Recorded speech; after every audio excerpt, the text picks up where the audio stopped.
Assalamualaikum warahmatullahi wabarakatuh, sahabat tani. Pada kesempatan kali ini kita akan tanya-tanya ke Pak Budiono bagaimana mengembalikan tanah yang rusak supaya bagus kembali. Dan mari kita tanya-tanya ya sahabat tani. Ayo.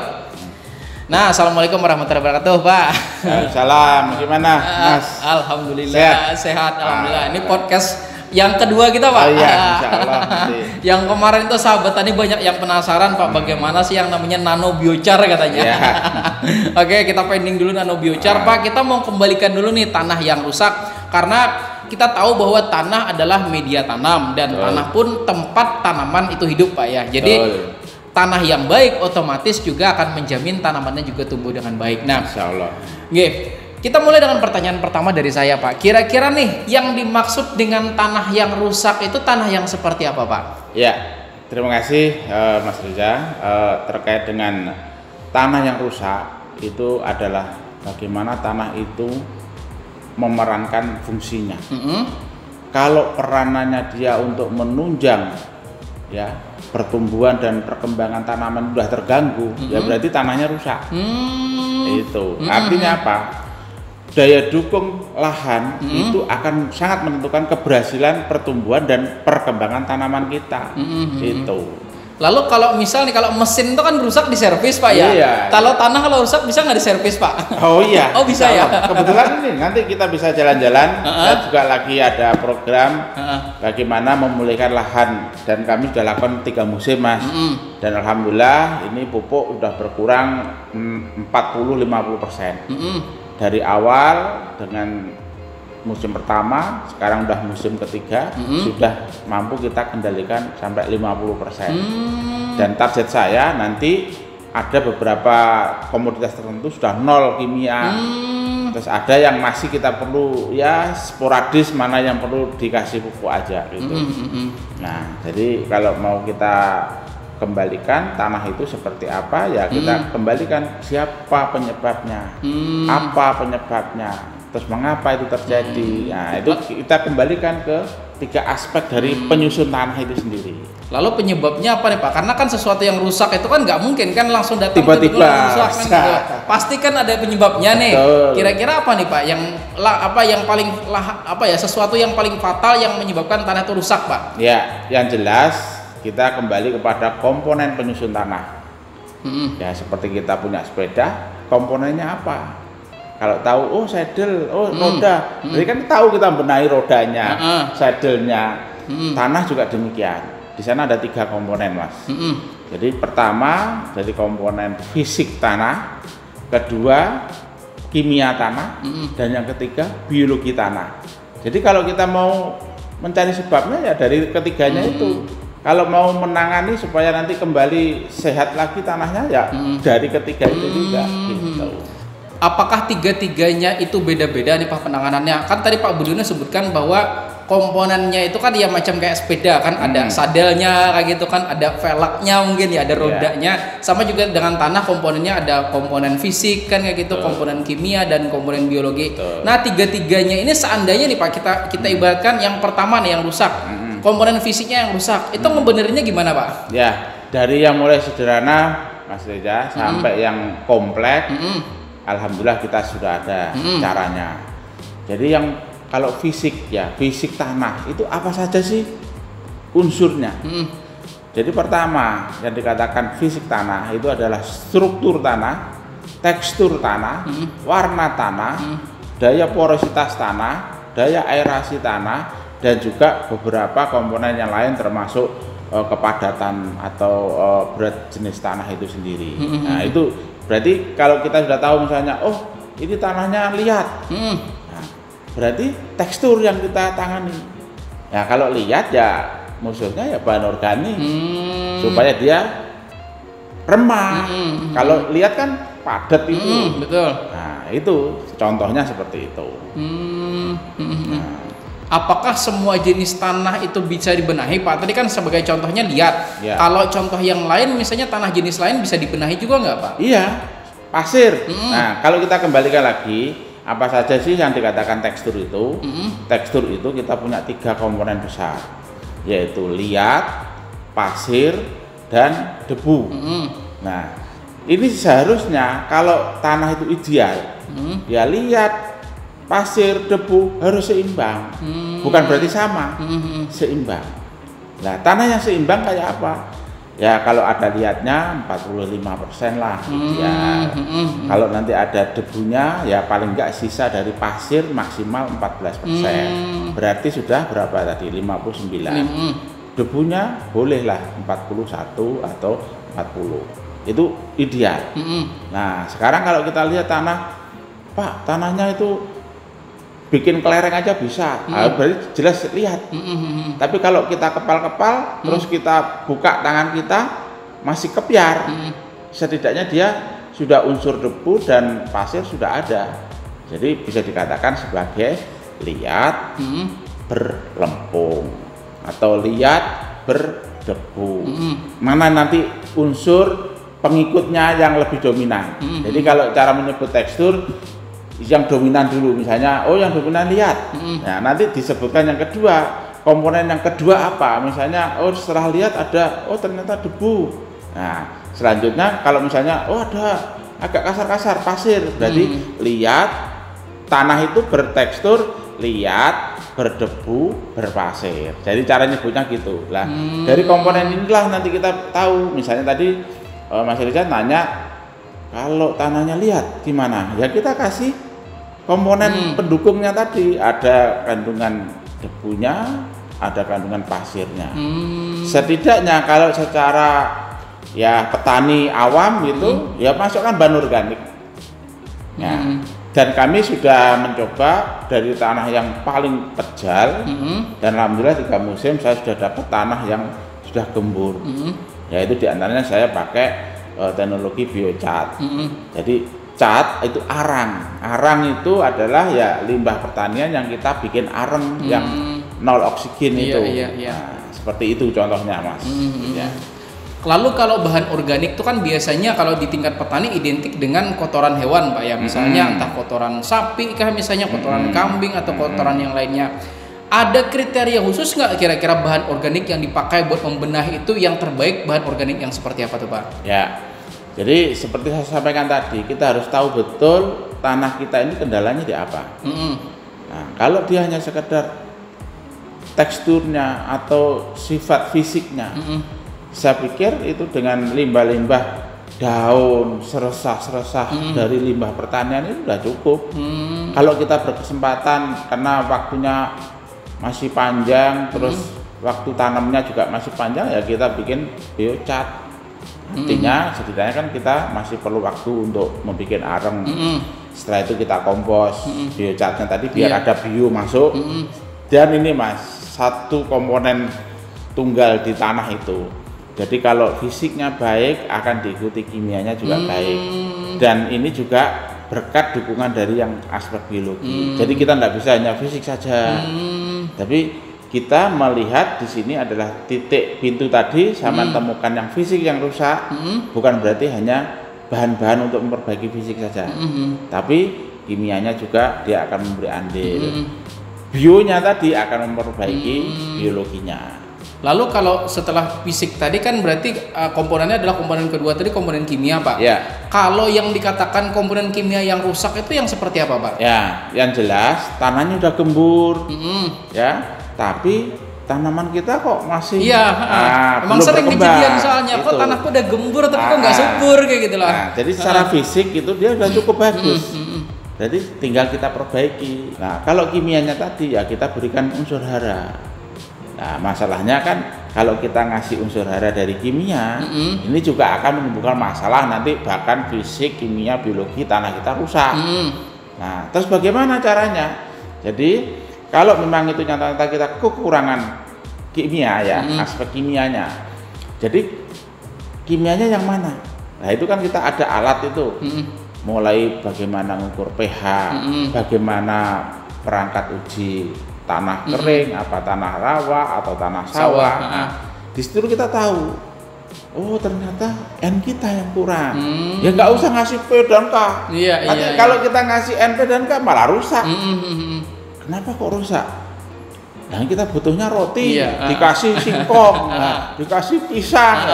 ditolak kan oleh tanaman. Jadi kita harus tek pas sesuai dengan apa yang dibutuhkan tanaman, bukan keinginan kita, tapi kebutuhan tanaman, keperluan tanaman itu. Kalau dia perlunya hanya N, ya kita kasih unsur N. Kalau tadi katanya tidak boleh kimia ataupun kimia harus diminimalisasi, ya kita pakai POC dari daun-daun yang kaya akan nitrogen. Contohnya, kalau kita ingin menambahkan N yang organik dan itu cepat saji, daun enceng gondok. Di sana setidaknya ada 5-7% mas nitrogen. Bayangkan kalau 1 kintal urea itu 46% nitrogen, kan tinggal bagi aja ini. Ini udah 7, 46 bagi 7, kurang lebih 7 kalinya aja. Jadi kalau 1 kilo urea cukup pakai enceng gondok 7 kilo, sudah. Itu eceng gondok yang masih basah atau fermentasian, Mbak? Ya, yang jelas karena tadi saya bilang ini harus cepat saji istilahnya. Ya, dia harus kita fermentasi dulu. Nanti kalau kita berikan dalam bentuk onggoan enceng gondok, dia masalah lagi. Karena fermentasinya sendiri dia butuh oksigen. Padahal akar kita sudah posisi lemah. Jangan disuruh dia berebut oksigen lagi dengan si kompos kita. Terus kedua, belum lagi dia butuh mikroorganisme. Dan biasanya tanah-tanah yang gembur itu memang sebenarnya banyak mikro. Tapi kenapa kalau daerah itu misalnya seperti kita banyak hujan, itu kan sebenarnya tidak akan kekurangan nitrogen karena hujan itu sudah sumber urea. Nah, berarti ada masalah. Jadi dipastikan di situ mikronya juga masalah. Jangan-jangan kita kasih enceng gondok nggak terurai, karena yang mengurai nggak ada. Berarti gini Pak, tadi kan dijelasin Pak Budiono bahwa mending kita komposkan bahan organik di luar ya Pak daripada di dalam, berarti Pak. Betul. Ya. Karena bakal mengganggu keberadaan oksigen di dalam tanah gitu Pak ya. Dan mikronya juga kita kan nggak tahu sejauh mana ini dia ada. Nah, dan lagi Mas, kalau tadi kita sudah lihat orang ini harus diinfus, berarti kita pakai POC, jangan kompos. Ini orang sudah sekarat masih dikasih singkong, ya mestinya kasih infus. Iya betul. Nah, infus sebenarnya di sini adalah pupuk kocoran atau POC, pupuk organik cair tadi yang kaya akan nitrogen. Jadi dia langsung diserap. Seperti ini jagung saya kemarin ada beberapa yang saya perlakukan, saya stres kekurangan nitrogen. Jadi kuning. Sampai teman-teman di kantor, itu jagungnya kurang pupuk itu. Iya memang saya perlakukan gitu. Saya uji. Setelah itu saya kocor dengan formula yang saya racik itu. 2-3 hari sekarang udah dilihat hijau. Artinya bukti postulat saya betul kan? Itu. Berarti kalau dari segi kecepatan serapan lebih cepat POC daripada pupuk organik padat gitu Pak ya. POC dan lebih cepat lagi. Ini lagi kembangan juga. Jadi padat tadi sudah agak lambat, POC sudah agak cepat. Ini ada yang super cepat. Yaitu dengan pakai kita POC dari langsung telur Mas. Telur, terus 1 tangki itu kita kasih gini, telur 1 kita kocok ya, nanti kita bisa peragakan itu. Telur 1 kita kocok di gelas, kemudian tambahkan air, terus diaduk, baru ini dibagi. Kalau tanaman itu lagi pertumbuhan vegetatif, tumbuh daun itu atau tanaman sayur daun, itu kita berikan 1:3. Artinya 1 telur ini yang sudah dicairkan dalam 1 gelas itu untuk 3 tangki. Tapi kalau dia lagi bunting atau generatif atau berbunga, kita sebaiknya kasih 1 telur untuk 1 tangki, maksimal 2 tangki. Nah, terus kemudian 1 tangki kita kasih ini Mas. Ini yang kapan hari saya sampaikan, ini sudah kita perkaya 67 mikroorganisme dan asam-asam organik yang itu sifatnya kayak tadi infus. Nah, ada enzimnya, ada koenzimnya. Nah, ini kita berikan 2 tutup untuk per tangki. Dengan telur yang tadi yang sudah kita bagi sesuai dengan kondisi fase pertumbuhan tadi. Itu tidak hanya menunggu hari yang kalau kita pakai urea kan sampai 4-5 hari baru kita ketahui. Insya Allah kita semprotkan sekarang, besok sore udah kelihatan itu. Berarti menurut Pak Biono agak terlambat ya kalau misal pada masa pertumbuhan terus kita baru ngasih pupuk organik padat, Pak? Iya. Jadi ya kita lihat tanamannya. Tapi kalau tanaman musiman yang panen 1 bulan ya terlambat sekali.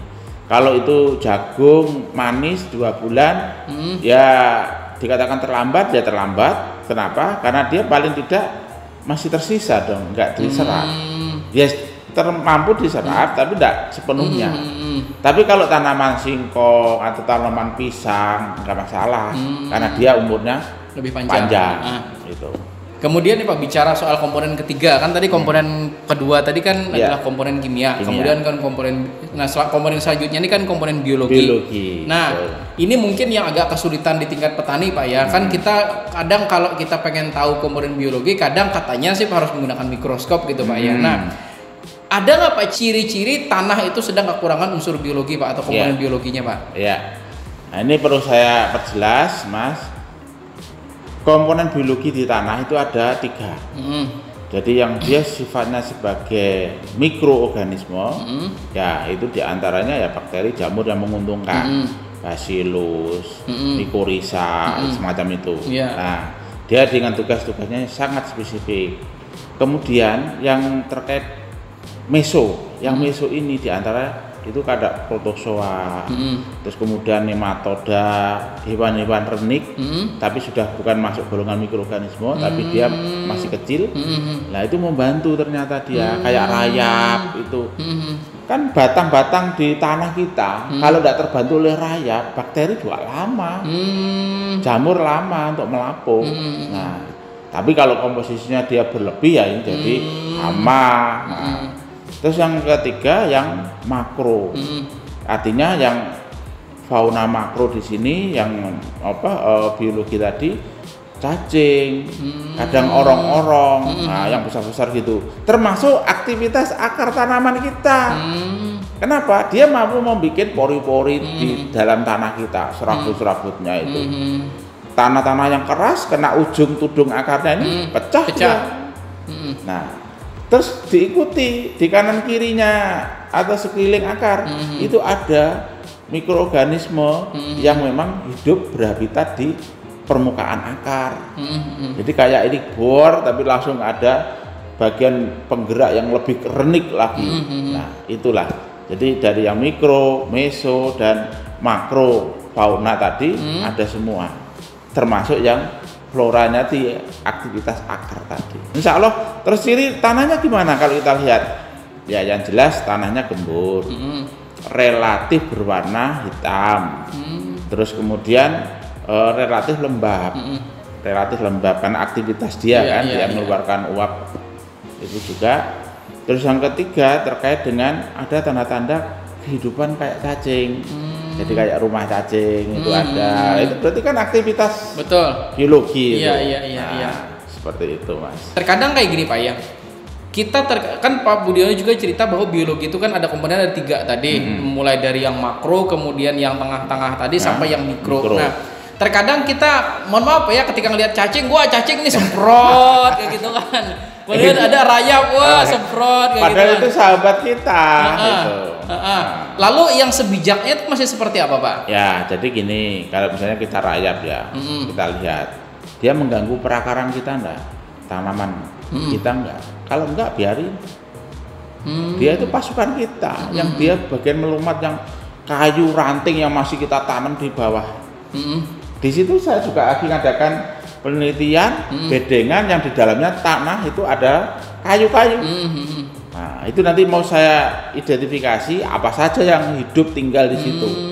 Makronya, mesonya, mikronya. Nah, itu menarik sekali Mas. Makanya saya senang kalau di lahan itu lihat. Tadi saya pagi-pagi udah melihat ini komponen hewan yang membantu penyerbukan lebah. Ternyata jagung saya banyak lebahnya itu. Artinya ini sudah menunjukkan bahwa kehidupan ramah lingkungan sudah ada di sekitar itu. Jadi kimia sudah kita kendalikan betul. Lalu gimana Pak dengan penyakit tanah Pak? Kan terkadang kayak gini, masih banyak yang kadang ketakutan di antara petani ketika kita mau menanam tanaman yang sama di satu lahan Pak ya. Karena misalnya contoh petani cabai Pak ya, petani cabai setelah selesai tanam cabai kemudian mereka pengen tanam cabai lagi, kan mereka masih ada takutnya Pak ya. Ada penyakit yang masih tertinggal di dalam tanah. Betul. Nah, kalau seandainya misalnya saya membudidayakan tanaman cabai sebelumnya dan saya mau nanam tanaman cabai lagi supaya nggak terserang sama penyakit tanah, itu masih seperti apa Pak? Ya. Jadi Mas Rizal harus yakin kalau itu dikatakan tanah sehat, insya Allah penyakit itu tidak ada. Artinya di saat kita mengidentifikasi ada penyakit, berarti kita tidak sehat. Karena apa? Karena buktinya dia tidak terkawal. Kalau itu dia muncul sebagai OPT ya, sebagai penyakit, berarti yang awalnya ini kan tidak ada atau lemah atau sedikit. Ya tinggal kita kasih populasi yang cukup. Atau makanya ini kita sering menyampaikan tadi kenapa saya mengembangkan ini sampai 67 varian mikro. Karena saya lihat di pasaran kita kan banyak itu yang hanya 4 jenis, 5 jenis, 10 jenis, 11 jenis. Padahal tanah kita sebenarnya butuh ratusan jenis mikro tadi. Iya. Nah, itu yang kadang akhirnya ada ruang kosong. Karena kita pakai itu, ruang kosong ini dimasuki atau yang sebenarnya harus ada yang ngawal. Karena yang ngawal tadi kedesak populasinya oleh yang dari intervensi kita tadi. Nah, ini yang harus disadari oleh masyarakat bahwa sebaiknya kita bikin mall sendirilah. Saya sendiri aja merekom ini, tapi juga mereka saya ajari membuat ini. Ini hanya untuk P3K. Jadi mendadak, Pak saya belum sempat ini. Ya sudah, saya bantu. Tapi kalau dia berkesempatan, saya kasih formulanya ini untuk dia buat sendiri. Yang paling sederhana, contoh Mas.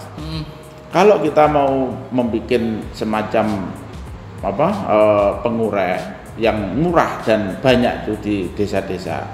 Kalau kita lagi motong pisang, jangan langsung potong tinggal. Sebenarnya kita potong itu ya sisakan setengah meter lah dari permukaan tanah. Setelah itu kita lubangin, ya kita lubangin ya 30 cm lah, terus diisi air. Kemudian tutup kain, kita biarkan 2 minggu. Nah di air itu sudah puluhan mikro. Iya. Berarti ini ceritanya air batang pisang nih ceritanya. Ya, itu salah satu solusi untuk membuat itu. Terus yang kedua. Saya yakin di lahan kita itu ada tanaman yang berbeda yang tumbuh dengan suburnya timbang yang lain. Syukur kalau ada lahan yang yakin Mas Rizal belum pernah kena sentuhan pestisida, kena pupuk. Misalnya di bawah tegaan pohon besar itu kan siapa yang mau pupuk? Kan mungkin hanya seresah-seresah itu aja. Ambil tanah lapisan atasnya, topsoilnya itu yang hitam itu, yang sudah jadi tanah hitam bagus itu, itu kayak mikro dan itu lebih sempurna. Kita dalam imajinasi kita seolah-olah tanah kita tadi seperti tanah subur yang kita ambil, kita copy saja, tidak harus membawa tanahnya itu terus ke lahan kita. Kenapa? Yang hidup itu bisa kita kultur.